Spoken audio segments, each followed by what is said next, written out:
Bonjour à toutes et tous.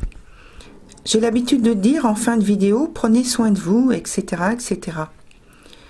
Mais aujourd'hui, étant donné les circonstances à la date où j'enregistre cette vidéo, où d'importantes décisions ont été prises pour le bien de tous, eh bien, je dis en début de cette vidéo, prenez vraiment soin de vous, gardez le moral. Peut-être qu'il y en a parmi vous qui sont touchés, ou des membres de la famille, ou quelqu'un de proche. À cela, je leur souhaite de retrouver très vite un meilleur état de santé et d'avoir beaucoup de courage. Peut-être également que certains d'entre vous font partie du personnel de soins, et à toutes ces personnes, merci pour votre dévouement. Merci également à tous les autres dont le dévouement est tout aussi grand et indispensable. Voilà, je tenais à dire cela. Et donc, pour cette vidéo, je fais le rapprochement entre le premier quartier du 16 mars et la présente nouvelle lune du 24 mars, parce que ce qu'il y a de très intéressant, c'est que la carte du ciel est sensiblement la même. Alors je vous mets les deux cartes sur la vidéo. La première sera donc en tout début de vidéo la nouvelle lune d'aujourd'hui pendant quelques minutes. Ensuite je ferai le passage sur le dernier quartier pendant quelques minutes également pour que vous puissiez voir la carte. Et puis à nouveau, je remets la nouvelle lune d'aujourd'hui. Comme ça, vous aurez pu visualiser les deux. Donc vous verrez notamment que la maison 1 est la même, avec le signe du Cancer et la tête du dragon, à l'ascendant qui est en Vierge.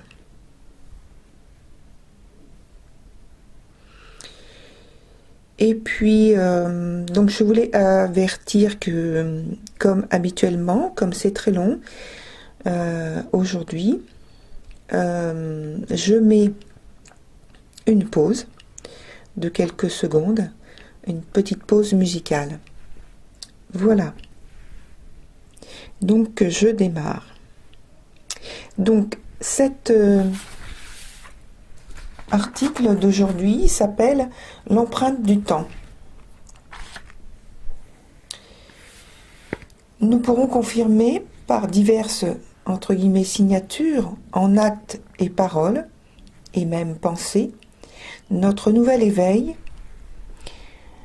était la fin de l'article concernant la pleine lune du 9 mars 2020. Je mettrai les références sous la vidéo pour les personnes qui seraient intéressées. Notre nouvel éveil nous a amenés à concevoir ou réhabiliter des modes ou conceptions de la vie ensemble plus vastes, pour une ouverture d'esprit. Depuis le dernier quartier du 16 mars, notre focus en maison 1 ressemble à un repli sur soi, à un repli dans notre cocon protecteur. Et c'est à partir de lui que nous entreprenons notre mutation intérieure. La tête du dragon est opposée à la lune lors du dernier quartier. C'est donc l'axe du dragon qui fait que la queue du dragon est en conjonction avec la lune, quand le passé rejoint le passé, et nous invite à revoir les mobiles des orientations de notre vie. Cette opposition initiale, lors du dernier quartier, se transforme en carré avec la nouvelle lune du 24 mars. Dans l'intervalle, nous devons avoir réfléchi à tout ce que nous devons faire entrer de nouveau dans notre vie et abandonner la fausseté de nos caractères. De tous les conflits intérieurs doivent ou devront naître d'importantes transformations. La tête du dragon, carrée au soleil, à la lune noire apogée et à Chiron, en bélier. À rappeler d'abord que le carré provoque de fortes tensions, de fortes pressions, des remises en question, etc. Notre volonté, détermination et discipline est mise à l'épreuve. Nous devrons, durant ce nouveau cycle, apprendre concrètement, consciemment, à intégrer une autre philosophie de vie, plus saine, meilleure pour nos corps. J'ai bien dit pour nos corps. Il y a ici nécessité de faire exception à la règle de l'emploi de moyens ou idées traditionnelles pour éviter l'inertie. L'aspect Lune-Chiron nous enjoint à prendre soin de notre santé et peut-être à porter assistance aux autres qui sont dans cette attente ou dans ce besoin. Un aspect qui aura tendance à nous faire adopter une nouvelle conduite, une sorte de répétition générale pour vérifier les leçons de 2019 sur nos attachements, nos résistances mentales ou physiques et émotionnelles. Chacun pourra réfléchir à la portée de ses actes, apprendre à maîtriser ses instincts, ses automatismes ou réactions involontaires. Le Soleil, en conjonction à la Lune, donc une nouvelle Lune, est aussi en carré à l'axe du dragon. Nos acquis, nos expériences passées et celles à venir, avec à mi-chemin l'urgence intérieure de faire le point sous un autre angle, en polarisant nos émotions et notre esprit de volonté, de sorte que nous parvenions à formuler plus clairement nos attentes, notre créativité pour construire et développer notre vie, faire le tri et ériger une forme de stabilité et sécurité personnelle.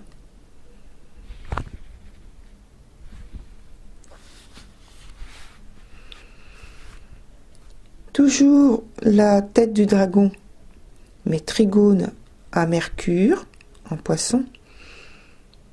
Nous aspirons à mieux comprendre les motivations, les engagements du milieu dans lequel nous évoluons.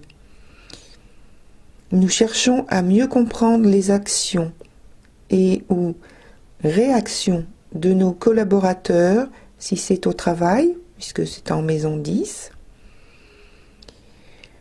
Il est probable que nous apporterons notre soutien. Peut-être nous sentirons-nous responsables dans une certaine mesure.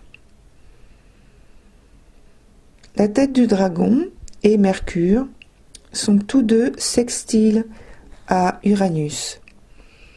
Notre rôle au sein d'un groupe, justement, pourrait prendre plus d'importance. Entre parenthèses, en réalité, ou juste un sentiment personnel. Voilà, pour la parenthèse. Aussi aurons-nous la capacité, si nous le voulons, de trouver, d'inventer, d'adapter toutes les ressources nécessaires au bien-être de ce groupe.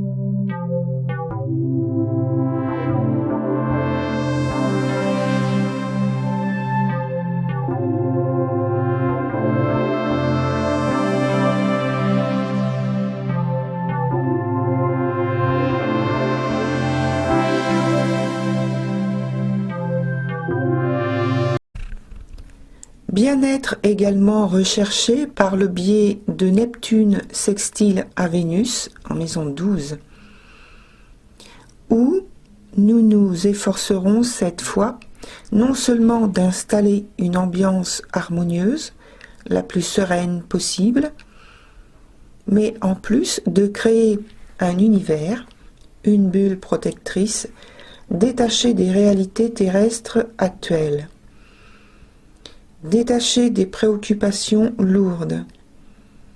C'est fait à la manière douce, histoire de franchir un seuil ensemble sans trop de dommages, histoire d'entrer dans un autre espace, un autre temps, histoire d'accueillir de nouvelles notions d'un temps non pas linéaire, mais de superposition d'espace-temps, délicatement et soigneusement orchestré par nos soins. Ceci avec à l'arrière-plan la possibilité de toujours mieux affiner nos motivations et réalisations concrètes. Car Vénus s'appuie sur les trigones Mars, Pluton, Jupiter en Capricorne. Nous chercherons à être dignes de nos efforts, de nos entières implications. Certains pourraient même penser à réclamer ou recevoir un dédommagement. Avec Mars conjonction à Jupiter, nous avons amorcé quelque chose de neuf dans notre vie, nos affaires, nos rapports à l'aspect social ou bien à l'aspect universel, c'est-à-dire les lois universelles, les grandes philosophies ou statut social, un aspect prometteur et porteur, entre parenthèses, donc c'est sur la carte du ciel qui correspond au dernier quartier, où Mars est en sextile aussi au Soleil. Voilà pour la parenthèse.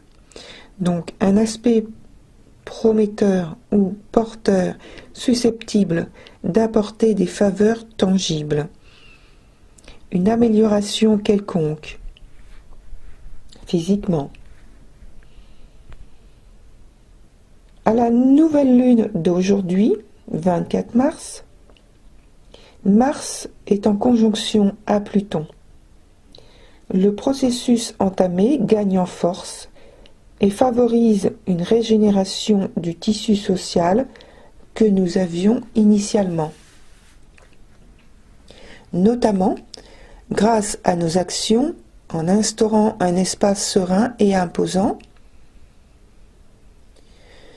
nous soignons lentement, mais en profondeur, un mal ancien.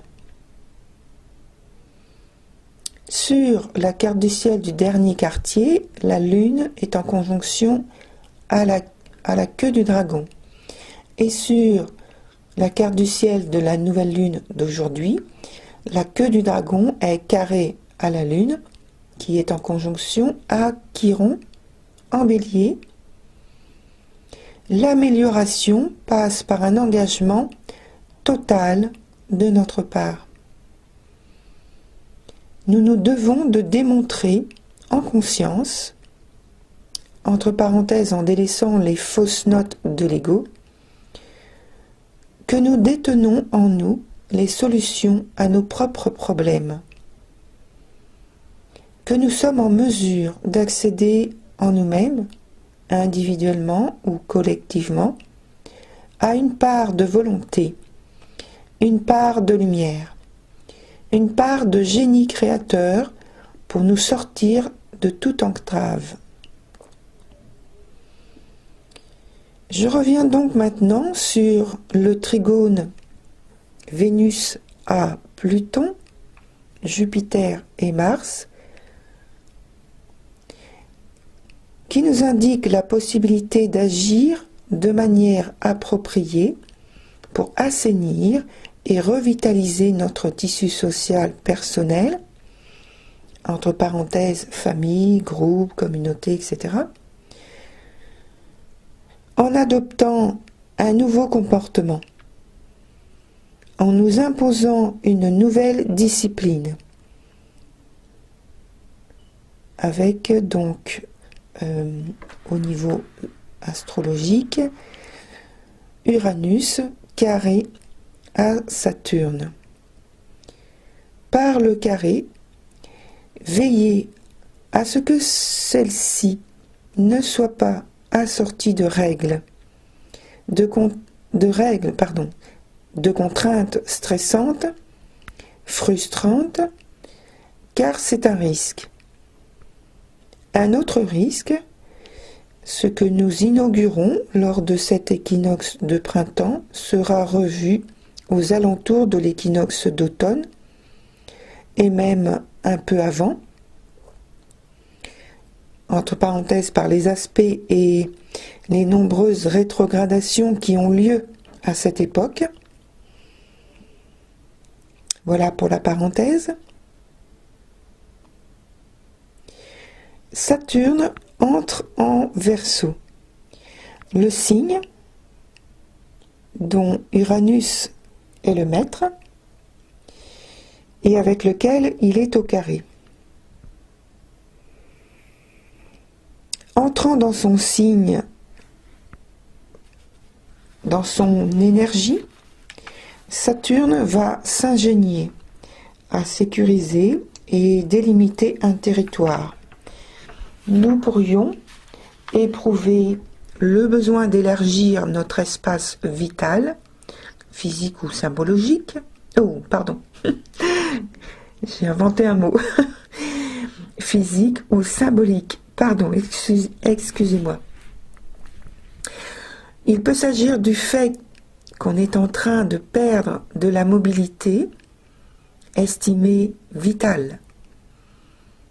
Nous aurons sans aucun doute à faire preuve de flexibilité, alors entre parenthèses au moins dans l'intention, parce qu'avec un carré ce n'est pas forcément évident, surtout avec ces deux planètes. Donc je referme la parenthèse. Au négatif, nous pourrions refuser de nous plier à un changement, ou bien c'est nous qui manœuvrons pour imposer un changement, ou bien c'est une opportunité pour accéder à un changement significatif, mais difficilement accessible. Il y a là la volonté d'une réalisation qui perdure ou qui perdurera, si c'est un début, en injectant des idées neuves, des réformes très innovantes, peut-être enrichissantes aussi, en endossant, en incarnant davantage ces idées et ces idéaux, c'est-à-dire les nôtres, et parvenir à se sentir libre de coopérer, de communiquer avec les autres selon sa propre vision.